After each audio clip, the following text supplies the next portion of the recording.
Hi everybody, this is Taylor and I am back with some more inspiration. Lord, it was you. Lord, it was you.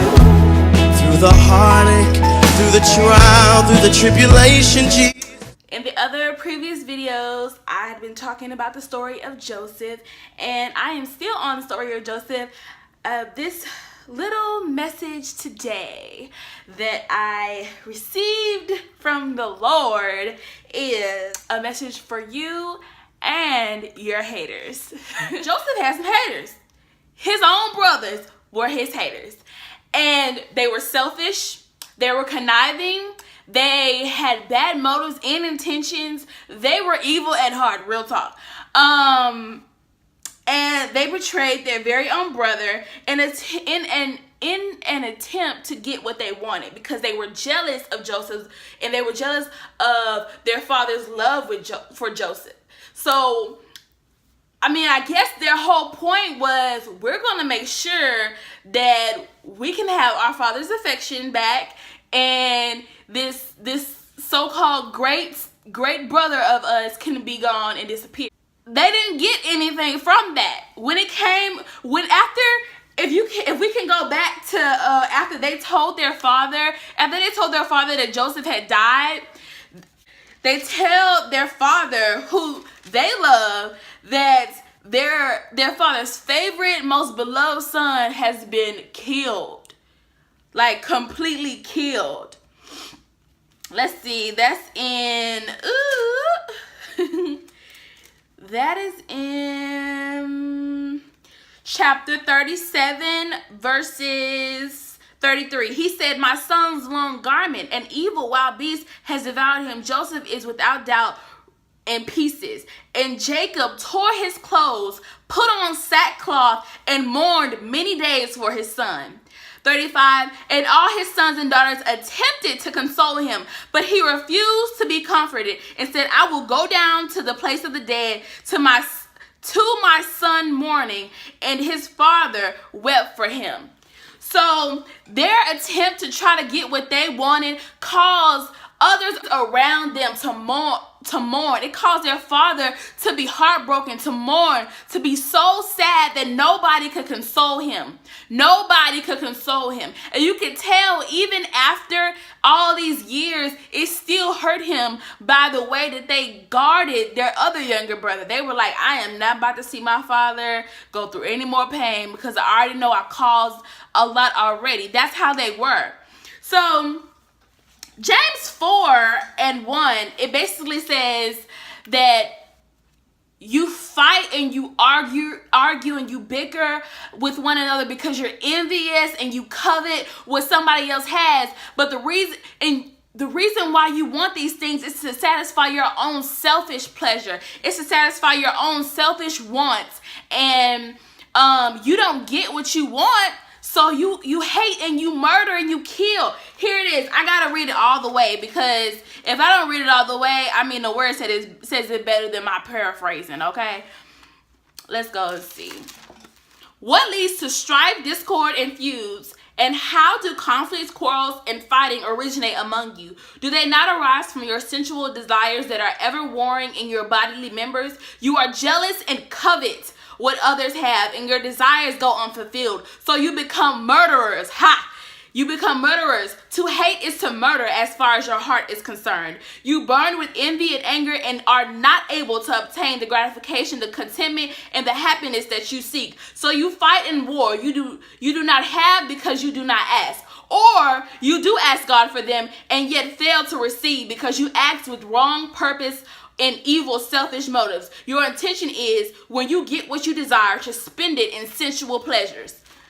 So God is saying, plain and simple, he's saying, what led to them trying to kill and murder Joseph was because they envied him. It was because they coveted everything that he wanted. And then when they didn't, everything that he had, and when they didn't get it, it led them to try to murder him, and it led them to hate.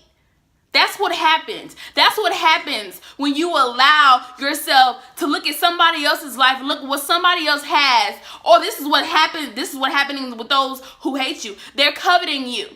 They're coveting what you have, and they want what you have.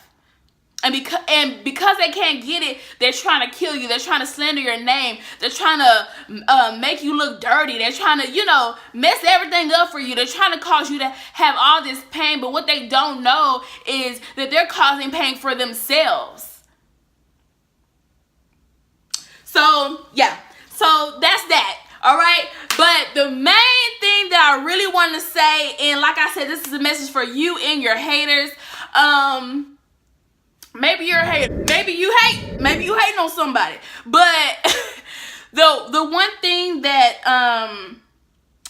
that I saw is that God made it to where they had to come back and humble themselves before Joseph. They had to come back and they had to, because they were in need. And Joseph was the only one who could provide what it is that they needed. So they had to humble themselves and come to Joseph and say, look, they were speechless. They could barely say anything. They were like, you are my servant. We are your servant. We're sorry. They're as humble as they know how because they're at his jurisdiction. He's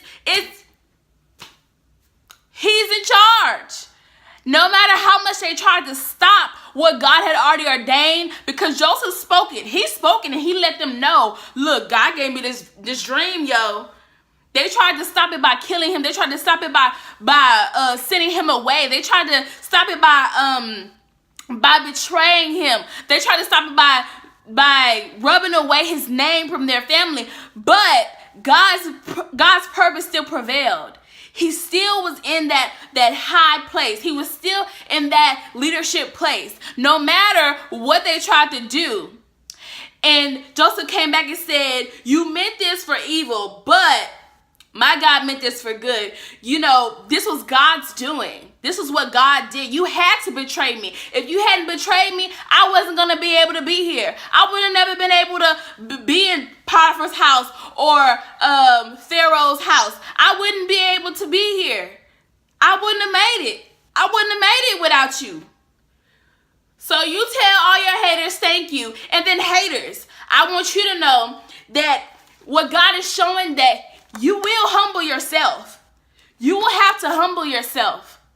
And then when you humble yourself, God will show you mercy.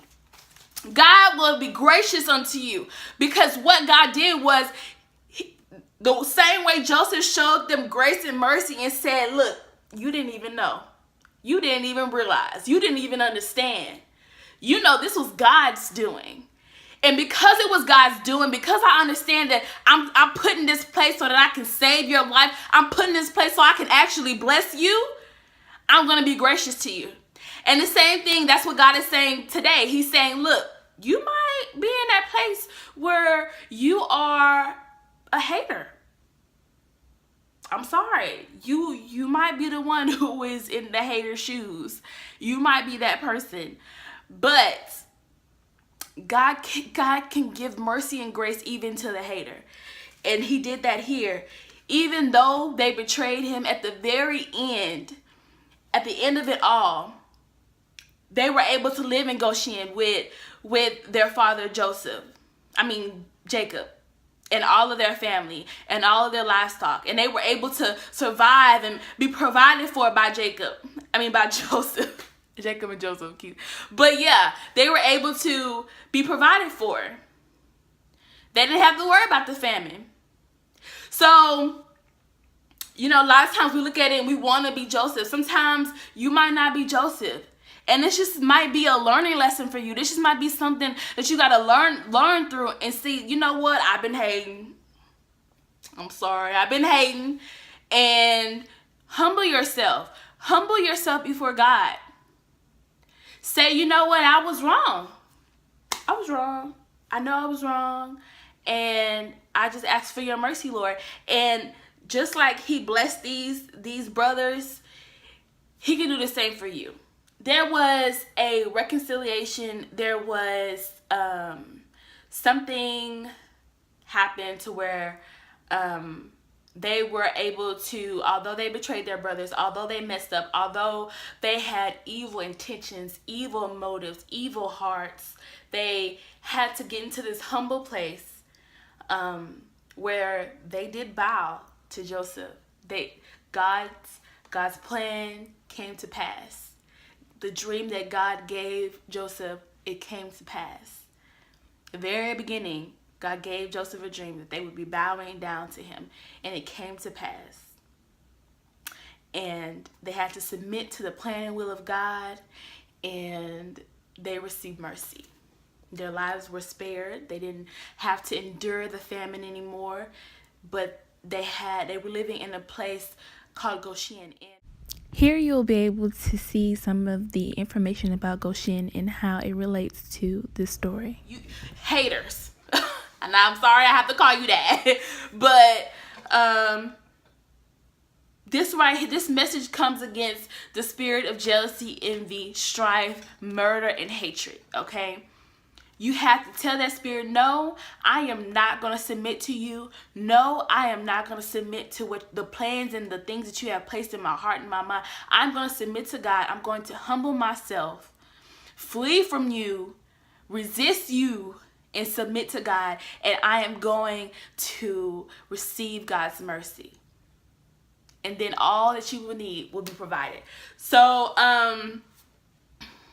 also, those of you who stand in Joseph's place, if you see yourself in Joseph's place, you can say, look, I'm mad. I'm still mad about what happened. And before this little section that I read to you, Joseph was showing his anger, okay? He was showing, he was like, I'm about to get them.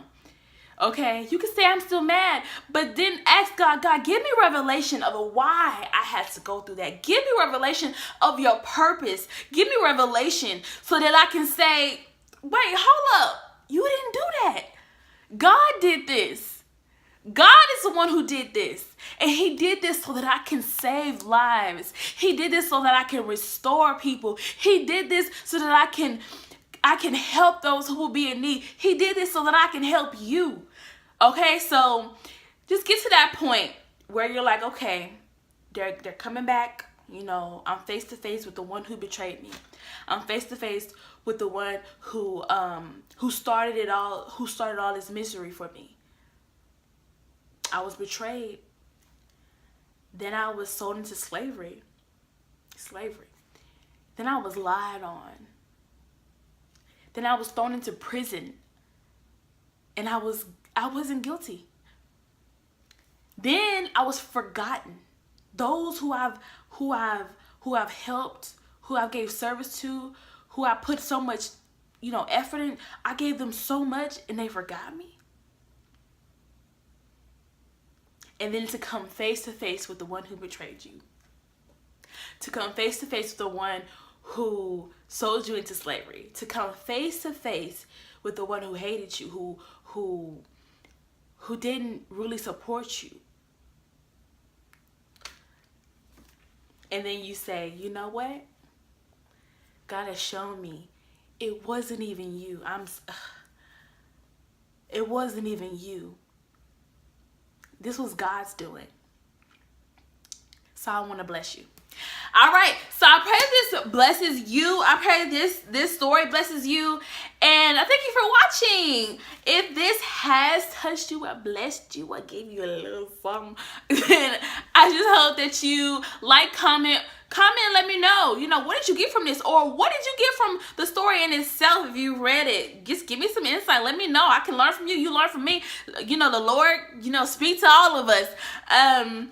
And please subscribe also, because I will be putting up more videos. Now, the way I put up videos might not be like other people. I really try to be really sensitive to the timing of when I should put things up, although sometimes I don't do it right when I'm supposed to. But bear with me. Hopefully I'll soon have like some kind of schedule of when I would have a new video up. But thank you so much for watching. I love you, and I just pray that you be blessed in Jesus' name. See ya.